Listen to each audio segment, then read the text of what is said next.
Hi friends, మీకు ఈ video నచ్చినట్లయితే లైక్ చేయండి, సబ్స్క్రైబ్ చేయండి. పద్మావతి, విక్కీ ఇంట్లో ఉన్న వాళ్ళందరూ గణపతి పూజ జరుపుకుంటూ ఉంటారు. ఇంతలో అక్కడికి కొంతమంది పోలీసులు వచ్చి మిస్టర్ విక్రమ్ ఆదిత్య అని చెప్పేసి పిలుస్తూ ఉంటారు. ఆ మాటలు వినగానే ఇంట్లో ఉన్న వాళ్ళందరూ చాలా కంగారు పడిపోతూ అక్కడికి వస్తూ ఉంటారు. ఇంతలో అక్కడున్న విక్కీ అయితే చైత్రని చూసి ఒక్కసారిగా కంగారు పడిపోతూ ఉంటాడు.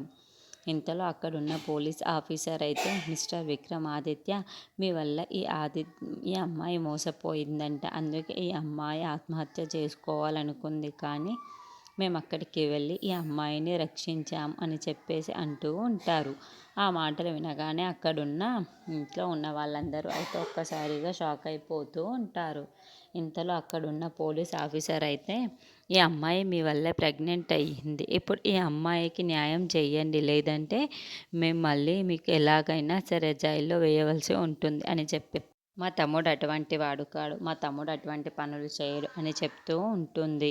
ఎలాంటి తప్పు చేయడు అని చెప్పేసి అంటుంది. ఆ మాటలు వినగానే అక్కడున్న పోలీసు విక్కీ అయితే ఒక్కసారిగా షాక్ అయిపోయి ఏం మాట్లాడాలో తెలియక అక్కడున్న చైత్రని అయితే చూస్తూ ఉండిపోతాడు. ఇంతలో అక్కడున్న చైత్ర అయితే, ఇదంతా నాకు తెలియదు, మిమ్మల్ని మోసం చెయ్యాలని నేను అస్సలు ఇక్కడికి రాలేదు, ఇది ఎలా జరిగిందో కూడా నాకు అర్థం కావటం లేదు అని చెప్పేసి చైత్ర అంటూ ఉంటుంది. ఆ మాటలు వినగానే అక్కడున్న పద్మావతి అయితే, తను చాలా మంచిది, చైత్ర కోసం నాకు చాలా బాగా తెలుసు, తను ఏం మాట్లాడినా సరే నిజమే మాట్లాడుతుంది అని చెప్పేసి చైత్రను చూస్తూ అంటూ ఉంటుంది. ఆ మాటలు వినగానే అక్కడున్న విక్కీ అయితే ఒక్కసారిగా షాక్ అయిపోతూ ఉంటాడు. ఏంటి పద్మావతి నన్ను బ్లేమ్ చేస్తుంది అని చెప్పేసి అనుకుంటూ ఉంటాడు.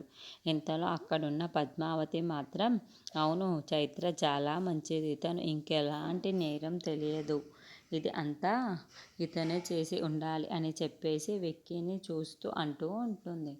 ఆ మాటలు వినగానే అక్కడున్న విక్కీ అయితే ఒక్కసారిగా షాక్ అయిపోతూ ఉంటాడు.